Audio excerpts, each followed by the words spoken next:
एकादशमुख हनुमत्कवचम् श्रीगणेशाय नमः। लोपामुद्रा उवाच कुम्भोद्भवदया सिन्धो श्रुतं हनुमतः परम् यन्त्रमन्त्रादिकं सर्वं त्वन्मुखोदीरितं मया। दयां कुरु मयि प्राणनाथ वेदितुमुत्सहे कवचं वायुपुत्रस्य एकादशमुखात्मनः। इत्येवं वचनं श्रुत्वा प्रियायाः प्रश्रयान्वितं वक्तुं पचक्रमे तत्र लोपामुद्रां प्रति प्रभुः। अगस्त्य उवाच नमस्कृत्वा रामदूतां हनुमन्तं महामतिं ब्रह्मप्रोक्तं तु कवचं शृणु सुन्दरि सादरम्। सनन्दनाय सुमहच्चतुराननभाषितं कवचं कामदं दिव्यं रक्षः कुलनिवर्हणम्। सर्वसम्पत्प्रदं पुण्यं मर्त्यानां मधुरस्वरे। ॐ अस्य श्रीकवचस्यैकादशवक्त्रस्य धीमतः हनुमत्स्तुतिमन्त्रस्य सनन्दन ऋषिस्मृतः। प्रसन्नात्मा हनुमांश्च देवता परिकीर्तिता। छन्दोनुष्टुप् समाख्यातं बीजं वायुसुतस्तथा। मुख्यं प्राणः शक्तिरिति विनियोगः प्रकीर्तितः। सर्वकामार्थसिद्ध्यर्थं जप एवमुदीरयेत्। ॐ स्फ्रें बीजं शक्तिधृत् पातु शिरुमिपवनात्मजः। क्रों बीजात्मनयनोः पातु मां वानरेश्वरः। क्षं बीजरूपः कर्णो मे सीताशोकविनाशनः। ग्लों बीजवाच्युनाशां मे लक्ष्मणः प्राणदायकः। वं बीजार्थश्च कण्ठं मे पातु चाक्षयकारकः। ऐं बीजवाच्यो हृदयं पातु मे कपिनायकः। वं बीजकीर्तितः पातु बाहुमे चाञ्जनीसुतः। ह्रां बीजो राक्षसेन्द्रस्य दर्पः पातु चोदरम्। ह्रसों बीजमयो मध्यं पातु लङ्कविदाहकः। ह्रीं बीजधरः पातु गुह्यं देवेन्द्रवन्दितः।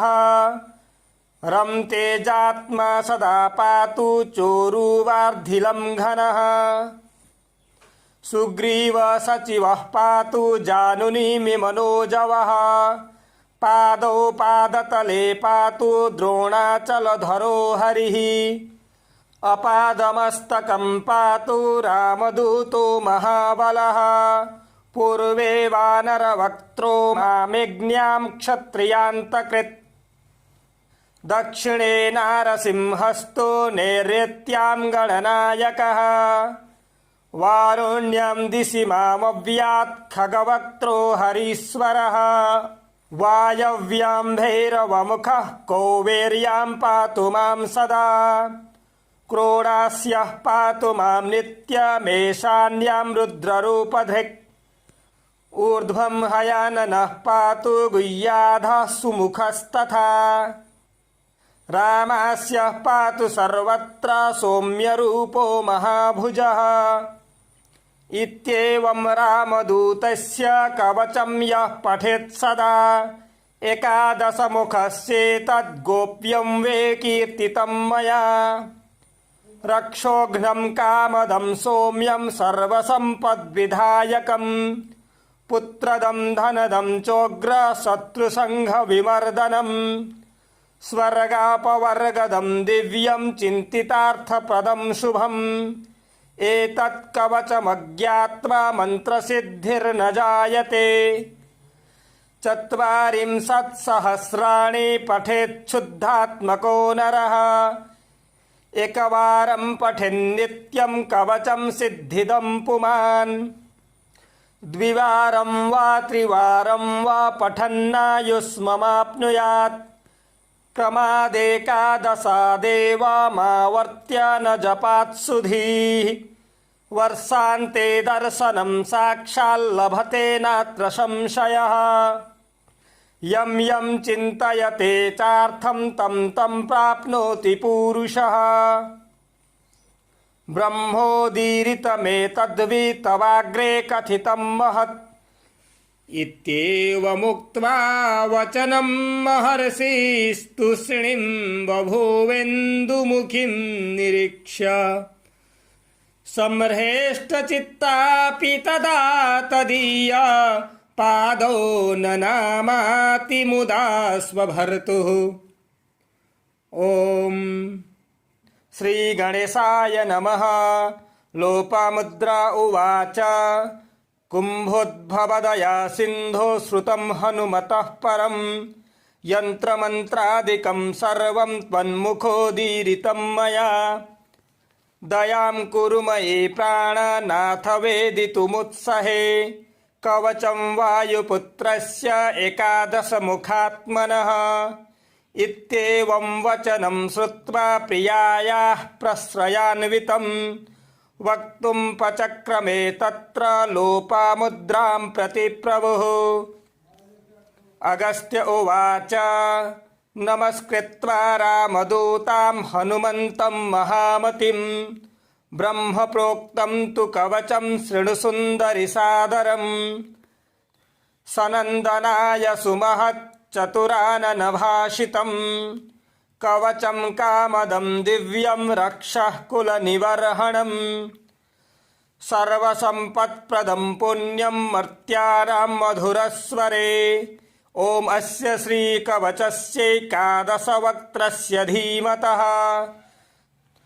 हनुमत्स्तुतिमन्त्रस्य सनन्दनऋषिस्मृतः प्रसन्नात्मा हनुमांश्च देवता परिकीर्तिता छन्दोनुष्टुप् समाख्यातं बीजं वायुसुतस्तथा मुख्यं प्राणः शक्तिरिति विनियोगः प्रकीर्तितः सर्वकामार्थसिद्ध्यर्थं जप एव मुदीरयेत्। ॐ स्फ्रें बीजं शक्तिधृत् पातु शिरुमि पवनात्मजः क्रों बीजात्मनयनोः पातु मां वानरेश्वरः क्षं बीजरूपः कर्णो मे सीताशोकविनाशनः ग्लों बीजवाच्युनाशां मे लक्ष्मणः प्राणदायकः वं बीजार्थश्च कण्ठं मे पातु चाक्षयकारकः ऐं बीजवाच्यो हृदयं पातु मे कपिनायकः वं बीजकीर्तितः पातु बाहुमे चाञ्जनीसुतः ह्रां बीजो राक्षसेन्द्रस्य दर्पः पातु चोदरम् ह्रसों बीजमयो मध्यं पातु लङ्कविदाहकः ह्रीं बीजधरः पातु गुह्यं देवेन्द्रवन्दितः रं तेजात्मा सदा पातु चोरुवार्धिलं घनः सुग्रीवसचिवः पातु जानुनीमि मनोजवः पादौ पादतले पातु द्रोणाचलधरो हरिः अपादमस्तकं पातु रामदूतो महाबलः पूर्वे वानरवक्त्रो मामेज्ञां क्षत्रियान्तकृत् दक्षिणे नारसिंहस्तो नैऋत्यां गणनायकः वारुण्यां दिशि मामव्यात् खगवक्त्रो हरीश्वरः वायव्यां भैरवमुखः कौवेर्यां पातु मां सदा क्रोडास्यः पातु मां नित्यमेशान्यां रुद्ररूपधृक् ऊर्ध्वं हयाननः पातु गुह्याधः सुमुखस्तथा रामास्यः पातु सर्वत्र सौम्यरूपो महाभुजः इत्येवं रामदूतस्य कवचं यः पठेत् सदा एकादशमुखस्येतद्गोप्यं वे कीर्तितं मया रक्षोघ्नं कामदं सौम्यं सर्वसम्पद्विधायकं पुत्रदं धनदं चोग्रशत्रुसङ्घविमर्दनं स्वर्गापवर्गदं दिव्यं चिन्तितार्थप्रदं शुभम् एतत् कवचमज्ञात्वा मन्त्रसिद्धिर्न जायते 40 सहस्राणि पठेच्छुद्धात्मको नरः एकवारं पठेन्नित्यं कवचं सिद्धिदं पुमान् द्विवारं वा त्रिवारं वा पठन्नायुष्ममाप्नुयात् क्रमादेकादशादेवामावर्त्य न जपात्सुधीः वर्षान्ते दर्शनं साक्षाल्लभते नात्र संशयः यं यं चिन्तयते चार्थं तं तं प्राप्नोति पूरुषः ब्रह्मोदीरितमेतद्वितवाग्रे कथितं महत् इत्येवमुक्त्वा वचनं महर्षिस्तूष्णीं बभूवेन्दुमुखीं निरीक्ष्य सम्भ्रेष्टचित्तापि तदा तदीया पादौ ननामाति मुदा स्वभर्तुः ॐ श्रीगणेशाय नमः। लोपामुद्रा उवाच कुम्भोद्भवदया सिन्धो श्रुतं हनुमतः परं यन्त्रमन्त्रादिकं सर्वं त्वन्मुखोदीरितं मया दयां कुरु मयि प्राणनाथ वेदितुमुत्सहे कवचं वायुपुत्रस्य 11 मुखात्मनः इत्येवं वचनं श्रुत्वा प्रियायाः प्रश्रयान्वितं वक्तुं पचक्रमे तत्र लोपामुद्रां प्रति प्रभुः अगस्त्य उवाच नमस्कृत्वा रामदूतां हनुमन्तं महामतिं ब्रह्मप्रोक्तं तु कवचं शृणु सुन्दरि सादरम् सनन्दनाय सुमहच्चतुराननभाषितं कवचं कामदं दिव्यं रक्षः कुलनिवर्हणम् सर्वसम्पत्प्रदं पुण्यं मर्त्यानां मधुरस्वरे ॐ अस्य श्रीकवचस्यैकादशवक्त्रस्य धीमतः हनुमत्स्तुतिमन्त्रस्य सनन्दन ऋषिस्मृतः प्रसन्नात्मा हनुमांश्च देवता परिकीर्तिता छन्दोनुष्टुप् बीजं वायुसुतस्तथा मुख्यं प्राणः शक्तिरिति विनियोगः प्रकीर्तितः सर्वकामार्थसिद्ध्यर्थं जप एव मुदीरयेत् ॐ स्फ्रें बीजं शक्तिधृत् पातु शिरुमिपवनात्मजः क्रों बीजात्मनयनोः पातु मां वानरेश्वरः क्षं बीजरूपः कर्णो मे सीताशोकविनाशनः ग्लों बीजवाच्यो नासां मे लक्ष्मणः प्राणदायकः वं बीजार्थश्च कण्ठं मे पातु चाक्षयकारकः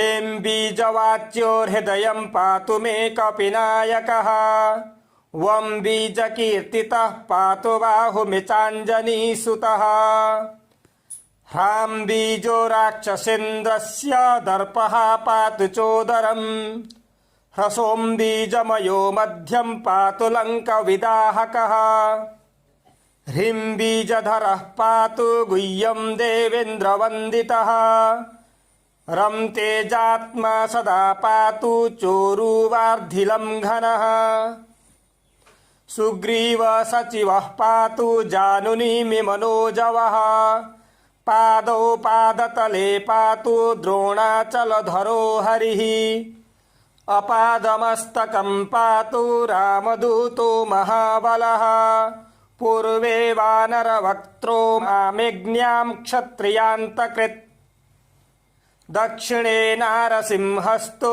नैऋत्यां गणनायकः वारुण्यां दिशि मामव्यात् खगवक्त्रो हरीश्वरः वायव्यां भैरवमुखः कौवेर्यां पातु मां सदा क्रोडास्यः पातु मां नित्यमेशान्यां रुद्ररूपधृक् ऊर्ध्वं हयाननः पातु गुह्याधः सुमुखस्तथा रामास्य पातु सर्वत्र सौम्यरूपो महाभुजः।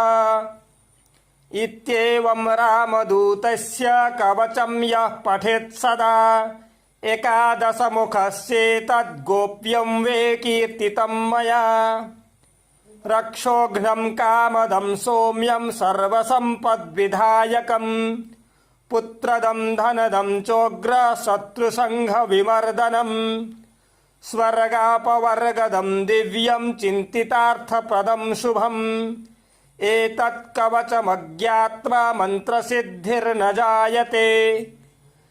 40 सहस्राणि पठेच्छुद्धात्मको नरः एकवारं पठेन्नित्यं कवचं सिद्धिदं पुमान्। 2 वारं वा 3 वारं वा पठन्नायुष्ममाप्नुयात्। क्रमादेकादशादेवामावर्त्य न जपात् सुधीः वर्षान्ते दर्शनं साक्षाल्लभते नात्र संशयः। यं यं चिन्तयते चार्थं तं तं प्राप्नोति पूरुषः। ब्रह्मोदीरितमेतद्वितवाग्रे कथितं महत् इत्येवमुक्त्वा वचनं महर्षिस्तूष्णीं बभूवेन्दुमुखीं निरीक्ष्य। सम्हृष्टचित्तापि तदा तदीया पादौ ननामाति मुदा स्वभर्तुः। ॐ